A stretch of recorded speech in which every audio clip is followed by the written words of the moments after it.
What's up, everyone? Welcome back to Unlock Your Potential. I'm your host, Francesco Bartolillo, and I'm super excited about today's guest. He's a former professional footballer for Cavalry FC of the CPL. After finishing his playing career, he transitioned into the role of assistant general manager for the club, and he's been thriving in that role ever since. Above all else, he's an incredible person, a great leader, and a very, very good friend of mine. Tofa, welcome to the show. Thank you, my friend. I have to say before we start, you got back into town yesterday. You leave tomorrow. Yeah. You have a wife at home, and Yes. you're here with me at 9:30 at night. Yes. She must not be impressed. I'm not impressed by you, my friend. So, it's been an interesting couple of days for sure. Because we had a game, and now we have to be at the airport at 7 a.m. and I still have to pack. So. Yeah, so I'll send Patricia some flowers. And Yes. Okay. Yes. It's due. Well, I appreciate it, so thank you. Yeah. Okay, so I want to go through your journey as a footballer and as your role in the assistant general manager role, because I think they're both extremely fascinating and can be really helpful to some of our viewers. Okay. But first and foremost, let's talk a bit about, the pre-professional journey, because I think it's important for some of the people who tune in, especially that university crowd. I know, a lot of university athletes who will hopefully listen in and hear this and be inspired and be able to take some stuff from that. So obviously played for UMBC at the same time, went up there together, graduated after 5 years, finished with a degree, broke multiple records, inducted into the UMBC Timberwolves Wall of Honor in the inaugural class in 2021. So a fantastic university career, to say the least. Talk about how that time at university helped you as a footballer. Obviously, there's the elements of the career and that stuff, which we can get into, but from a footballing perspective, a lot of people think it's the end of the journey if they have to go to university, which we now know isn't the case. So just talk about that experience for you as a university footballer and how that's helped you. No, I think great question, by the way. I think the biggest thing for me was, building some good habits. And I'll be really honest, and you know this as well. It wasn't the first place that I had on my list to go to. I actually wanted to go to Trinity Western University and play there. I loved the grass field. I went on a visit, et cetera, et cetera, et cetera. But it just didn't work out the way that, I envisioned it to work out. So obviously I got that call from Coach Al, and he was like, yeah, come up. And he kind of just sold me on what it could be, and the opportunity to build something out of nothing, essentially. The program was just starting, and, I think I was excited about that. And, it forced me to create and build different habits that would enable me to kind of reach, that high-performance mindset, essentially. We have a beautiful sports center. I think it's still called the NSC. I'm not sure you have to correct me. Still is. So, you go in there, you go in the locker room, grab some balls, work on your game. I think soccer in a lot of ways, and I'm going to deviate, is a lot like basketball. Because basketball, you work on your jump shot, you work on your layup package, but what do? You repeat. Soccer's that way. And, if you want to work on a skill, you want to enhance it, you repeat. So you can find yourself having a lot of downtime in the NSC, working on that trait, going in the gym, taking care of yourself, and building kind of that mindset to get to wherever you want to get to. And I think that's the biggest thing that, UMBC kind of helped me with, is cultivating good habits that would enable me to, do the things that I wanted to do and do the things that I am doing right now. And I think, for every university athlete that's out there, I think my challenge and question to them is what are you in it for? Are you just in it for university? You play and you're done and that's it? No problem. There's nothing wrong with that whatsoever. Or are you saying, I want to use this to get to the next level. I want to propel my game to go play professionally, or et cetera, et cetera. If you're doing that, then you need to have professional standards in a non-professional environment. And you need to have a professional mindset in a non-professional environment. So what does that look like when you say the professional standards? Because obviously, you touched on the fact that you spent time in the NSC doing the extra training. And I know as a coach up there and just in general, I constantly talk about how the pros are always doing more than most of the amateurs, yet the amateurs should be doing 2, 3, 5 times as much to try and catch the pros. So when you say that professional habits, what do those look like? What does that mean to you? Yeah, and to touch on that point, my biggest frustration is when I see professional or university players or athletes, talk about wanting to be a pro but not do the work of being a pro. To me, it means the fact that you go to sleep on time, you treat your body well, you eat the right things, and those things aren't necessarily fun. It's not the best thing to always, go to bed and find that 8 to 9 hours of sleep all the time. It's not the best thing while you're balancing school. It's not the best thing to watch your diet or whatever the case may be. I'm a big sweet tooth person, Oh, I know. and it's not easy when you're in that stage, right? But you have to find that discipline, that extra gear, that extra mentality that will get you to wherever you want to get to. And I think that's the difference, is once you tell yourself, like, listen, I'm going to do this, then you apply yourself to the best of your ability and you go ahead and do it, because, the famous saying, if it was easy, then everyone would do it, but it's not. And I'm glad you touched on that, because for me, I look back at my time playing, even your time playing, because obviously we lived together, so we saw each other's habits. And although I would argue that we trained more than most people, I'd say, in the university realm, like in terms of extra training. We spent a lot of time up at the NSC. We would go on extra runs together. We'd spend time in the gym. We wouldn't miss a session. Like, we would do what we considered at the time above and beyond. If I look back now as, now a 28-year-old looking back on a 21-year-old Fran, I think to myself, wow, I wasn't even close. Like, my sleep habits were terrible. My eating habits were worse. I was doing the extra training, but that was probably the only piece that I think I was close on, was the amount of extra training I was doing. But that's not enough. Being in the gym, all these things I think ultimately were reasons, and I've said this openly before, I think reasons why I never fully was able to make that jump to the professional level. I think there was, I was close and I had pieces, but the stuff that held me back was actually things that were in my control, which were, physicality. Like, and I don't mean by necessarily playing physically, but I mean allowing myself to be able to have more of a physical or athletic presence by eating right, by sleeping properly, by going to the gym. And so when you talk about that, it's tough, because how do you think, at least, you find a way to motivate these younger athletes to do it and to actually listen to you? Because it's easy for us to say it now with the experience and the expertise we have, but for a 21-year-old, they're thinking, oh yeah, like Fran's saying, get 8 hours of sleep or stop eating candy. But they don't actually necessarily always realize that it's the less than 1% who can get away without doing that and still make it. 100%. I think the toughest part is, if you're starting this at 21, it's too late. I think you need to start this in your teenage years, where you need to start getting educated on this is what it actually takes, not just looking on TV and say, well, I can do that, I can pass the ball like that, I can hit the ball like that.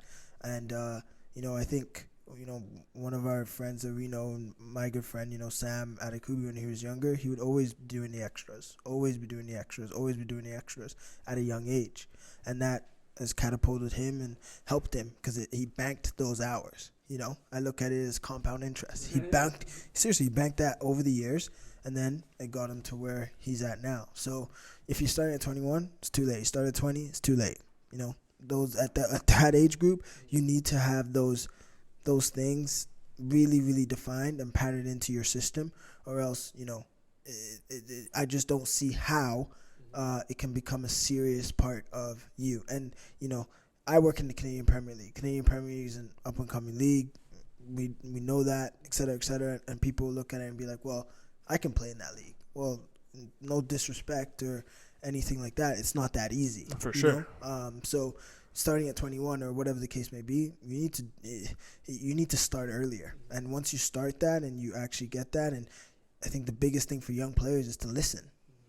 Really be humble and listen. Like myself, I know you called me a former professional footballer. The reality is, I think I signed from August till the end of that season, made one appearance, and then decided to transition, because I got an opportunity to transition at my age and stage, and being in the league probably wasn't my time with no previous professional experience, and I don't hide away from that. So now I use that to tell people, like, listen, this is what you need to do, and this is the roadmap to success. So if you want to adopt that roadmap to success, it's totally up to you. But young players, I think, be humble and take advice. And so when you say, I want to clarify, because I think sometimes people can, and maybe I'm mishearing you, so I want to clarify as well, is when you say at 21, 22, it's too late, you don't mean that it's too late to make it. You're saying if you don't have the habits that will enable you to make it, that's when you're starting to get too late. Like at 21, 22, if you're not committed to having the mindset of, I am going to sacrifice almost everything, because it is a big sacrifice. I am going to do the extra training, the extra lifting, the eating, that sort of thing. That is what you need to have instilled in you. Yeah. It's not necessarily that just because you're not a pro at 21, you can't be, but it's the habits. Like obviously Joel Waterman, great example, right? Yeah, JJ is a great example. JJ has natural talent on the ball, different things like that, for sure. And you do need that talent to be successful, don't get me wrong. But if you do not have the mindset, you will not last. That talent can only take you so far. So, at 21, 22, if you're just incorporating that, the reality is at that age, you should be in the professional environment already, kicking on and doing whatever you need to do. But this part of the world, there are different pathways to getting there, right? And that's a beautiful thing. It's well respected. I think our club, Cavalry, is really leaned into those different pathways. And we love the fact that there's opportunity there through U Sports. And there's a player that we drafted last year, Eric Kobza. He has a fantastic mentality. He gets after things, and he trains really hard, does the extras, takes care of himself, and did that all through, university. And now, he's taking part in history, playing with Cavalry and shining and developing in his young career. So I think it's important to understand that, I'm not saying it's too late to make it as a professional footballer, because there are wonderful stories that have come out of these different pathways, but the mentality is needed, the different habits that will get you there and make you stick, because you don't just want to get there and fall off. For right? sure. And enables you, I think, having those habits at whatever age, it's not just a habit of as a footballer, but it's going to pay you dividends outside of that, right? And we talk about this all the time, and that's a different necessarily path that we may or may not go down later on. But it's the idea of these habits are everything, because it's not just like, oh, it's strictly the habit of eating healthy so you can play soccer. No, it's eating healthy so your body operates at highest levels of efficiency. It's getting as much sleep as possible so you can operate at the highest level of efficiency, especially as a university student. It's one thing to say, oh, I only get 6 hours of sleep, but I'm waking up, I'm relaxing, I'm going training. It's another thing to say I'm getting 6 hours of sleep and I'm waking up and I'm going to class, and then I'm scrambling to try and make some type of food. So you're already not optimal as is. So you have to give yourself the best chance to do that, I think. 100%. Yeah. And that just requires extra effort, right? Absolutely. You can go above and beyond to do the things that you need to do. And like you said, we tell this to young men, and it's something that's quite important to me. You come late to training sessions, you come late to this or that events, or you come late while you're representing the club. Okay, great, you're an athlete, no problem. But outside of that, if you're working, in the corporate world or whatever the case may be, you can't just show up late all the time. It's a habit. You develop the habit, right? Exactly. That's what your standards are in some way. Exactly. So, by doing that, you're showing people what your personal standards are. And if that's your personal standard, well, why would someone want to, continually want to take a chance on you, right?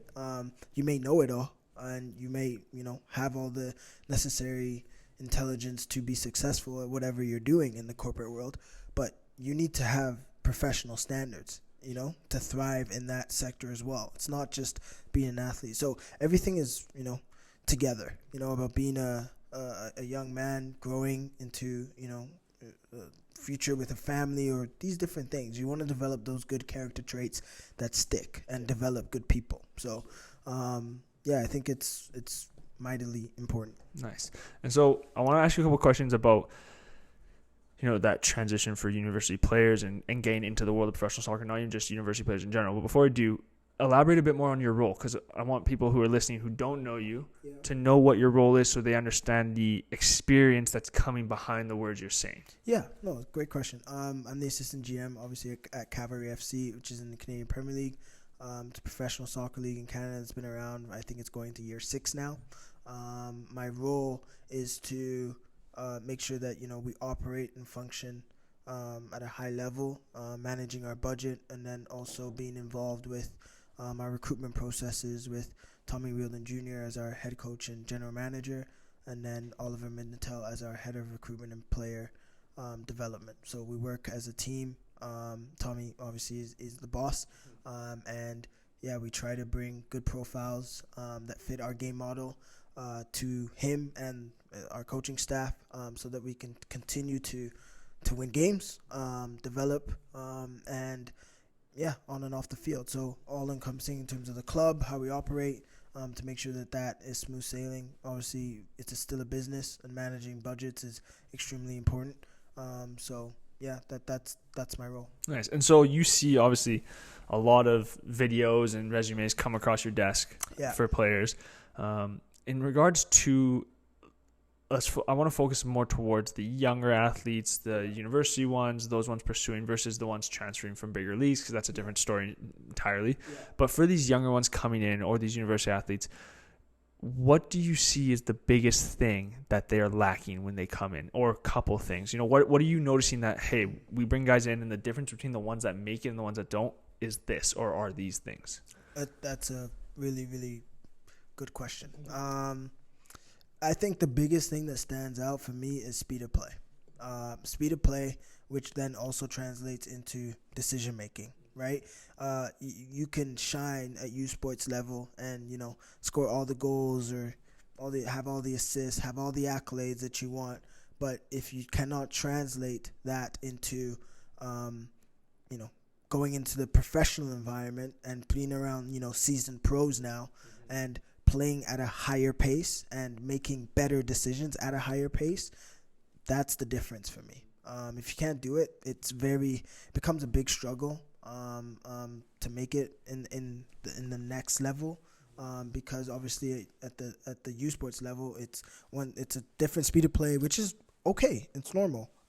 And we love the U Sports level. We scout out of there to see what players have that potential, demonstrate it well at that level, and say, okay, do they have the potential to now do it at the next level? I mean, for everybody listening in, like, you guys have shown as a club to do that frequently. I mean, you've given lots of players that you've drafted an opportunity. Not all have been signed because some can't make the jump, but I know off the top of my head 5 to 6 players that played with you guys, were drafted, played the season, then went back to university and maybe just didn't make the jump, or whatever the case is. A handful that did sign from the draft and made it. So obviously you guys have been giving these athletes the chance.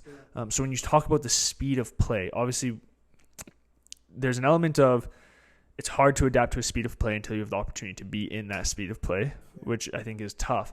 But is there elements of that can be tied back to, physical attributes, technical attributes, those sort of things? Or would you say that those can help make up for the lack of speed of play? I think, physically you need to have the right type of profile for whatever, positions that teams are looking for. I can't come out here and give you guys all our secrets for in terms sure. of player profiles. But, we definitely have profiles that we look for and say, okay, they fit that profile. They can perform physically at that level. We have a great sports scientist, Alex Potts, who does these testing that helps us to see, okay, this is actually where they would translate to in our current environment. And it has all the players that have ever played for Cavalry FC and our database and et cetera, et cetera. So yes, the physical profile does help you. Technically, you need to have a technical base. We're playing, we have a brand that we want to play. And you need to have a technical base to fit and play within that style of play.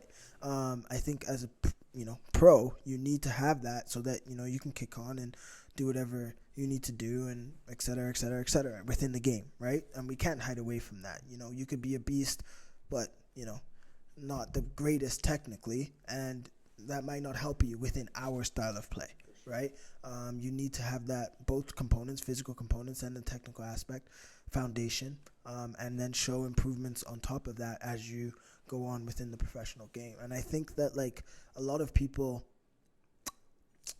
I think they underestimate that, to be honest. I think, one thing that you've done that's been really smart is, I think the yo-yo test, right? Correct me if I'm wrong. From the cavalry aspect that Alex Potts makes and says, this is the standard here. You've taken it to the university. Yeah. Right? And you say, okay, well, let's run it. And you get to see who's there physically at that level, and you see the difference, in terms of testing and where our professional athletes are versus where our university athletes may be. Yeah, and I've always held the belief that this actually comes from an old trainer of mine and yours as well, Glenn Vergy. I remember when we were in the national youth program, it was during one of our meetings, and he described the athlete as a pie. And you have to have all pieces of the pie in order to really make it to the next level. So one piece is athleticism. One piece is mentality and, mental fortitude and all these types of things. One piece is technical. One piece is et cetera. And so you say you need the complete pie. And from what I've seen in my time, the only way you really get away with missing a piece of pie or having a smaller piece is having a really big other piece of pie. And what I mean by that is you're going to see the specimens out there. There are going to be the freaks who are just so fast or so strong that it makes up for their lack of technical ability, for example. Let's use Gote and Tigny as example. Yeah, like absolute freaks, so fast, so quick. But the reality is, what I think a lot of people don't understand is those players, their technical ability isn't poor. No. Like if you compare them to the average university player, it's still above it. So, and I think that's the misconception. And that was something I wanted to kind of bring into this conversation is what are some of these misconceptions you see? Because for me, a misconception for me was always, as a player, I was always quite technical and creative and could play at the speed of play, but I was not physically there. But the reality was when I got to the next level, my technical ability and my intelligence was not so superior that it made up for the other aspects, because at that next level, everybody's got that little bit more technical ability, that little bit more intelligence, plus all the other pieces of the pie. Yeah. Listen, I use Gote as an example because while he was with us, the guy is one of the fastest players we've seen. I think we have a similar player now who's just as quick, and he was powerful, strong, right? It wasn't like the greatest of the greatest technically, but he's not bad technically. Because people be like, oh, yeah, like he's a bit scruffy or whatever the case. Well, no, his profile is very dynamic. He gets at you 1v1. He can make things happen. And as a young player, he was still piecing it together. Sure. Erwin Peppo is another one, a big, powerful striker. And people, oh, yeah, he's not. But he's effective with what he has in his game package, right? And I think people, they don't necessarily understand that. You might look nicer on the ball or et cetera, but are you effective? Like everyone can pass it 5 yards or do this or do that. Especially at the next level, everyone can do it. Like it's not a wow, right? So what are you bringing to the table that's that bit of difference, right? To everyone else. Can you see a pass that no one else can see? Are you a line breaking passer, right? Because everyone can play safe at the next level. But what are you going to bring that will set you apart, that will differentiate you and will make you look like, oh yeah, we need that, right? As soon as a scout sees that, they say, yeah, that's a player that we want to work with, that we see and can go from there. I think, last year, I'll give you an example. We watched Eric Hobbs played in the game. And he played as a center back, and I think he's always kind of traditionally been a holding midfield player or aide or whatever the case may be. He plays as a center back, a left sided center back, and he had a really strong game. And that's where we say, yeah, he fits that profile of how we like to play in terms of as a center back on the ball and off the ball. Yeah. And like a Bonucci style almost, right? Exactly. Yeah. To plays on the right side now and has different areas of his game that he, as a young player, he still needs to develop. But, he showed that ability and pieced it together and has taken advice to continue to improve on whatever he, needs to improve on. And he took his chance, Players have to take their chances. And there's an element of luck that comes into that, right? Like if anybody who thinks there's luck in everything and you have to work really hard to be really lucky, I believe that. But you still have to have elements of luck, right? And so that doesn't mean that you can just show up one day, not train, not do anything, and then show up in a game and ball out and you're going to get signed. Because the reality is, if those are your standards and those are your habits, you're going to get found out as soon as you're in the environment for more than one session because those will come to light. But it's that idea of you put in the work, you have the habits, you have the standards, and then the luck piece comes in. Maybe it's right place, right time, maybe it's right connection, whatever it is. And then you now have those same habits, but just in a better environment. Get a break, right? And you do have to work. our Tommy always says, you get what you work for, right? And yeah, you put in that work. Most often than not, you will be, rewarded for that. Sometimes, yeah, things don't go your way, but yeah, like your statement there about making your luck, I can agree with that. It's a good way to put it. So what about the statement of like, because everybody talks about, there's so many different styles of players, different things, like you said, different player profiles, things you look for. They say, wow, we want that. But then there's also the side of it where it says, that idea of be exceptional at the basic things, at the simple things, be exceptional at the first touch, at the pass, at the simple pass, that sort of thing. How do those two balance each other? Because for some people, they might be confused. They might say, okay, well, I'm being told I need to be exceptional at something, but then I'm also told I just need to do the basic things really, really well. What is that balance? Like, where do you see that? Listen, I think it's both. Like, as a professional, or players on the field, things that, I think that we look for is if you're on the field and you can do the basics really, really well, then, yeah, you're a pro. Like, it's expected out of you, definitely to a certain degree. And I think all should be encouraged to do so, need to have that as part of their game, to have a career within the game, not just a one-stop and shop.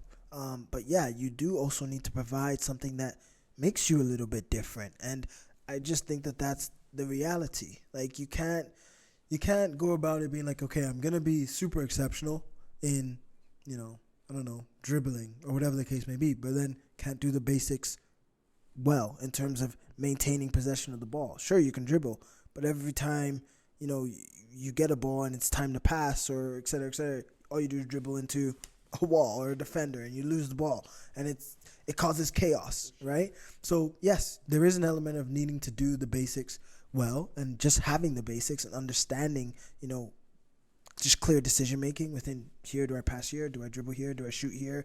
Or whatever the case may be, and then providing that little bit of something that's different to your game, and that's the quality aspect. So that's when it comes into pack.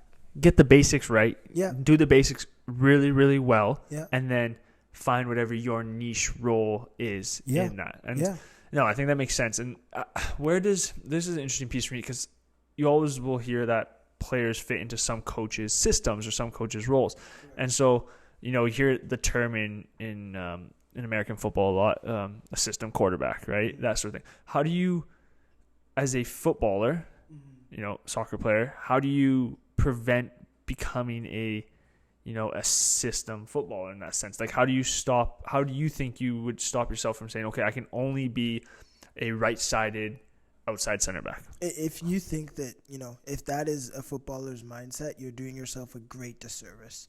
The modern game requires players to play multiple positions. And if you're just going to stick yourself into one position and say, I'm only a right center back and I can only play there, well, if you have two players in that position and you're behind in that position, and then, the number 6 has an injury, and you have the traits to play as a holding midfield player, number 6, just to clarify for everyone, and you don't want to take that opportunity, I struggle to understand why, players want to limit themselves that way.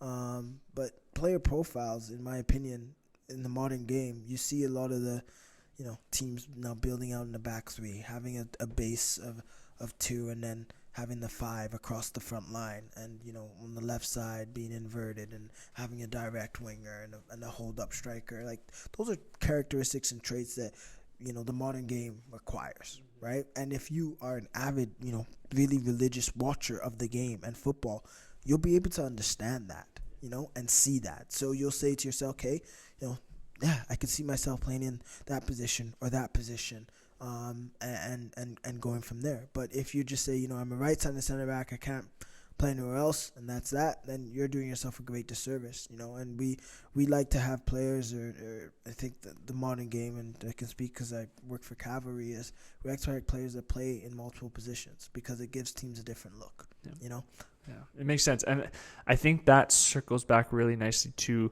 when we talked back about the habits, about waking up early, going to bed early, training, all these things.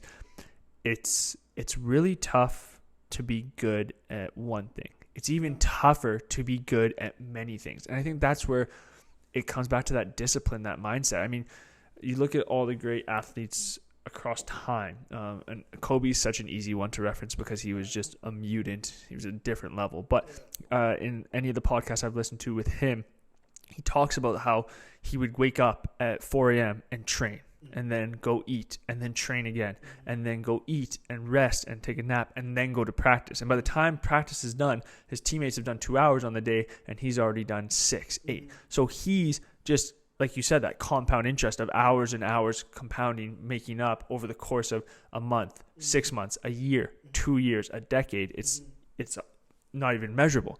But I think that's almost the requirement in some ways to achieve that level of excellence, because in order to have the time in the day to, like you said, if you're a center back, but you also want to be able to have the traits of a low midfielder or a 6, well, you need to not just stop doing your center back training and tasks and time on the ball, but you also need to then add a couple hours a week, if not more, of, okay, maybe now you're playing in tighter spaces, and now you're playing with your back to goal a bit more, and now you're trying to play passes that are breaking lines centrally versus just playing into mid. Like it's a totally different position in many ways, and so you need to develop the skills that allow you to do that. But you can't sacrifice what you're good at to do that. You have to build on it. And so I think it comes back to how much time are you willing to put in? Because if you are a player who wants to play at the next level, and you're whatever position, a winger who's a dribbler, that's great. But if the only team that's looking right now is a team that wants a direct winger who can get down the line and whip a ball in, and you can't do that, well, you're done. Yeah, you also need the physical aspects to be that direct winger, right? Like, a lot of components do go into this thing. And yeah, it matters. Sometimes players or coaches or teams only look for a specific profile, and that specific profile can eliminate a lot of other profiles. And you might think, well, I can do that, but it's not necessarily what they're looking for, right? And I think this is also, it starts in early development stages, right?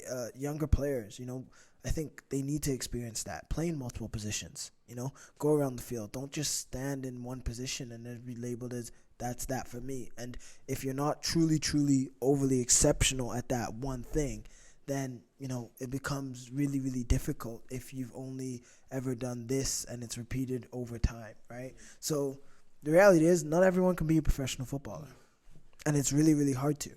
Yeah, I think people underestimate how hard it is. Like, I always look at it from even from my own experience. Like, I played at some of the highest levels in youth. I played at the highest level in Canada for university soccer. I played with players who I thought for sure were going to be pros and play professional and have great careers. And all of a sudden you see players who you thought for sure are going to make it, and they don't. And a lot of times it's not because they weren't good. It's not because they weren't athletic enough.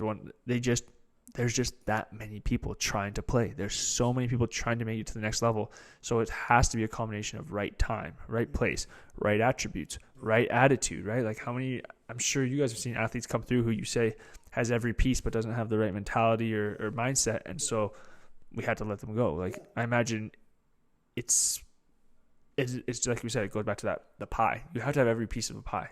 And maybe some sizes are different or whatever the case is, but it's hard to ever make it without having a complete pie. 100%. And the professionalism, I think, is, character at the end of the day. The professionalism is the biggest part of that. You need to have that. And if you don't have that, it's hard to stick in a professional environment or in anything that a person wants to do. So I agree. Sense. I want to talk the topic a bit of leadership as well. And there's two folds to this. We'll start with players, but in terms of like good leadership on a team, especially in the professional environment, what does that look like for people who maybe haven't seen it or haven't been around it? Because, you've seen leadership at youth, at university, at PDL, and now at professional. Is there a difference? And if there is, what are those differences? What makes a leader great in the professional environment? I think it just depends on, the kind of individual and the kind of team and environment that one wants to build. I think leadership to me is always pushing the envelope because we're in a high-performance environment. So you're always setting the standards, pushing the envelope to continue to get better, one step at a time, every single day. Well, how can we continue to get better? You have success? Okay, great. How can we continue to get better? And I think in our professional environment here at Cavalry, that's always been our mindset, right? We've won the most amount of games in the Canadian Premier League in terms of history. And, we don't come back and say, okay, well, that was great and do nothing. No, Tommy's quite clear on that in terms of, okay, we want to come back and be better. So what are those different nuances that we're going to implement that, will make us better? And leadership is not something for us that it's about being liked or whatever the case may be. Sometimes as a leader, you have to make unpopular decisions. And sometimes unpopular decisions are the right decisions. And, sometimes people don't see it right away. But over time, that unpopular decision, people see, okay, yeah, that was the right move. And you have to be brave enough and bold enough to do that. I think, your question in terms of how does it differ in terms of youth or, in the PDL, for example, I'm not sure. In my mind, I don't know. It's a good one, but I'm not sure that it differs. I think it's up to the individual. Because you're dealing with a different, and the reason I ask is because it's a different environment in the sense of, at the university level, for example, you're dealing with players who are choosing to be there. They're not being paid, but some are on scholarship, this guy's whatever. But they're enjoying their football. They're happy to be there. Some are trying to play professional. Some aren't. Yeah. Some are extra committed. Some are bare minimum. Yeah. Whereas I feel like when you jump to the professional, now you're talking about livelihood, careers. You're talking about family. Yeah. You're talking about a lot more on the line. Yeah. And so I imagine that dealing with those stressors has to be a different ballgame. Yeah, and let me use myself as an example. I think for me, leadership in university was one where, I wanted to be a professional. I wanted to break into that. And I just thought that, well, we're here to win. What else are we doing here? Yeah, we got school. Yeah, we have this, or et cetera, et cetera. But for me, it's about winning. And now I'm talking about my mentality, which is different, to other people. And that's totally okay. But at that stage, I wanted to push everything and anything that I could, and everyone that I could, to understand that it's about winning, and this is what I was here to do, and I was willing to do, and you were there. I was willing to do what I needed to do and wanted to do, or, to push the envelope to make sure that we were there. Yes, university soccer isn't do or die, right? But for me, I was looking at it as no, I want to win. Right? While some people listen, like you said, I'm here to play and then, kick on and, be an athletic therapist or a physiotherapist. At the end of this isn't my end all be all, right? And that's the difference, right? Whereas in the professional environment, you have people who know that when it comes down to it, when push comes to shove, results matter because that's what brings in revenue, that's what brings contracts, that's what brings all these things, and that is where it comes down to. So the result and the winning is what ultimately has to come, right? It's a non already. What's the point of being a professional athlete? What are you playing for if it's everyone's trying to win, right? At that stage, at that level, it's about the culture, the character of the individual to buy into what the team is projecting towards, and these are the team's goals. This is how we're going to get there. And as a player, as an individual staff member, you're either on the bus or you're not. And if you decide to come on the bus and you're rocking with the team to get to our final destination, great. But everyone's going to move in this one direction. And, our culture is going to be a major piece of that to get us there. And we, for us, it's really important that players or staff members, when they come into our environment, they understand the history of the club, they understand what the club stands for, they understand what is required as a member of the club, right? And if you get that, then you understand what the standards are. And Tommy being our head, in terms of the bus and the leader of the pack, he sets that. And we, it's been implemented through myself, assistant GM and Oliver and everyone else, the coaching staff, to make sure that that's clearly understood from person number 1 to person number 50 throughout the whole club. Yeah. And I think that makes sense because it is based entirely on the environment you're in. I think there's no two ways around it. the environment you're in will also dictate what is driving you. Like, we talked about this, about the Cavs U20s or U21s or whatever it was.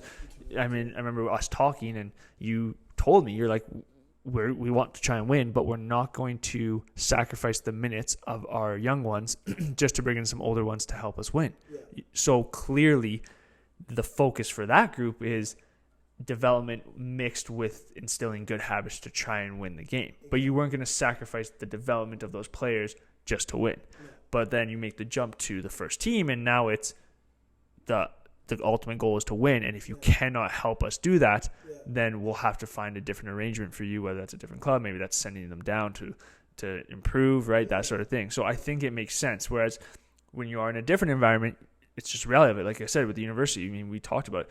There's people in there who, one of my best friends, Jesse Rake, who, he was always going to med school. That was his objective, and that was his goal. And he's succeeded in that goal, and he's currently in med school, and he's thriving. It's incredible. Yeah. And he was there to play soccer, but it wasn't the be-all, end-all for him. Yeah. And so I just use him as an example because it's somebody who I think, was so well-liked on the team and such a great person for the locker room, and he embraced that role. But it also came with the understanding that players around an individual like that had to know, like, Jesse may not put the extra 6 hours into training, but he's going to put an extra 6 hours into studying for med school. Yeah, and that's, that was, I think, my biggest struggle. I think to not understand, well, like why not? You can do both, kind of deal. But when you actually when I finally understood that, I was able to, I think lead in a different way, lead in a way where I knew the people that I could kind of push and the people that I say, okay, great, this is what they're bringing to the table, and that's okay, and that's what made the beauty of our team what it was back in university. And that's kind of like how we got better. We started playing better football, of course, and those different things helped, right?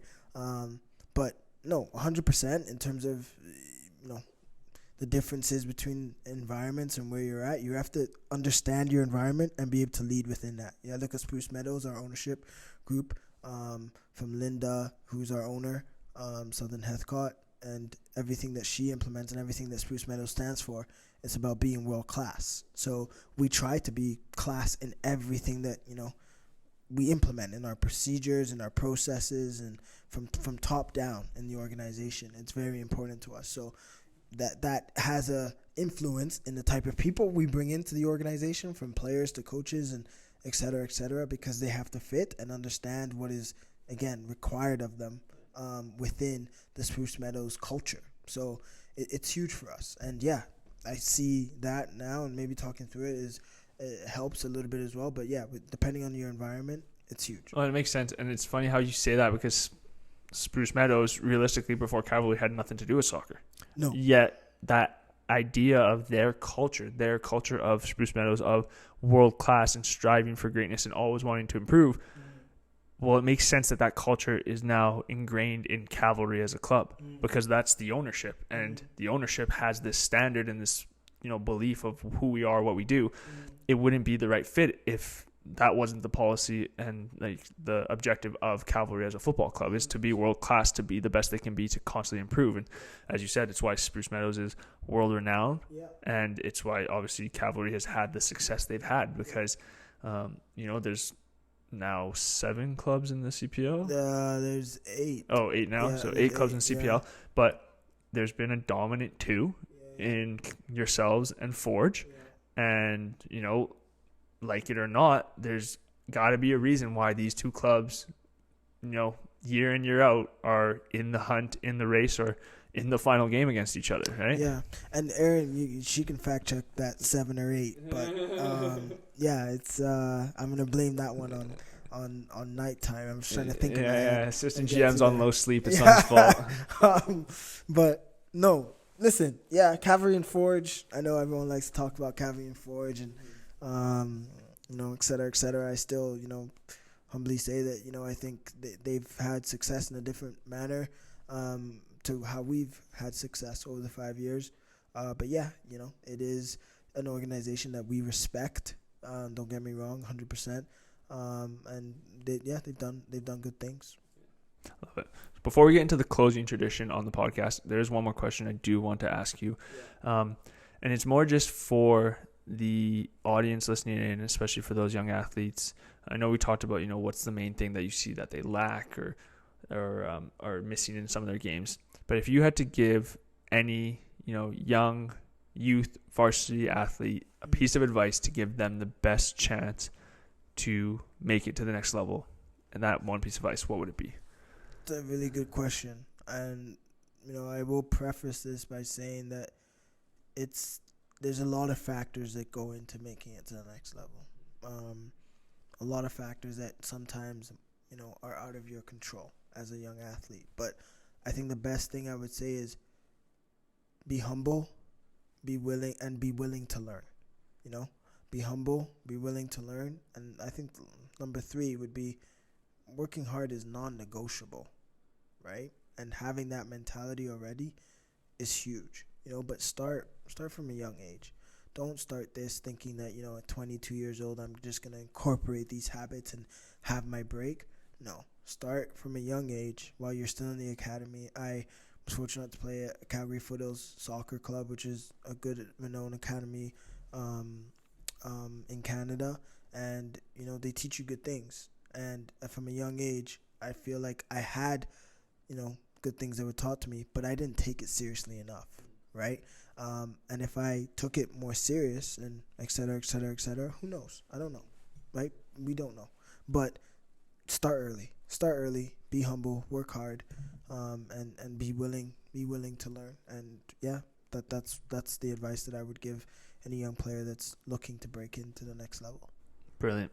Okay, so tradition on this podcast, 3 things or people or places or anything, but 3 things that in your life have helped you unlock your potential and get to where you are today.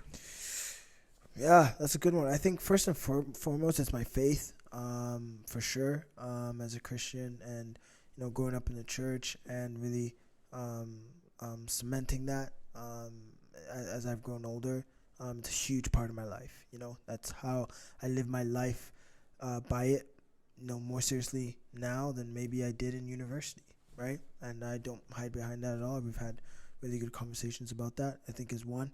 I think also just, looking up to different people. I'm trying to absorb as much knowledge as I can. Different podcasts. I'm a big fan of the High Performance Podcast as one. And just, being a fly on the wall, listening and absorbing that knowledge to implement in my life right now. And yeah, I think right now, the third one, it's a really good question for me. I think it's just having a supportive, your family and friends. I think, I'm Nigerian. I'm a Nigerian. Nigerian is my background. Originally, I moved away from there when I was 5 years old, but, my parents are, Nigerian, and they've been great with me. I think, to tell a Nigerian father that you want to, work in sport or et cetera, it might be like, well, what do you mean? Like, that's kind of foreign or whatever the case may be, but I've had that support, and to get to this stage now is only because of that support. So, yeah, I think those are the 3 things that have helped me, things that I would encourage and pass on, or whatever the case may be. But that's my answer. That's awesome. That's beautiful. Thank you. Tofs, it flew by. We're almost at an hour already. Patricia's going to kill me as is, so I'm going to let you go. But thank you so much. Good. I appreciate you being here. Yeah. Appreciate you taking the time. Yeah. I think there's a lot of value here for a lot of young athletes, a lot of older athletes, maybe coaches, people who are looking at managerial roles, not just necessarily in sport, but in everything. I think there's pieces here for everyone. Mm-hmm. So thank you so much for making the time. I appreciate it. It means a lot to me, and we'll have to have you back on. Thanks, man. Appreciate it.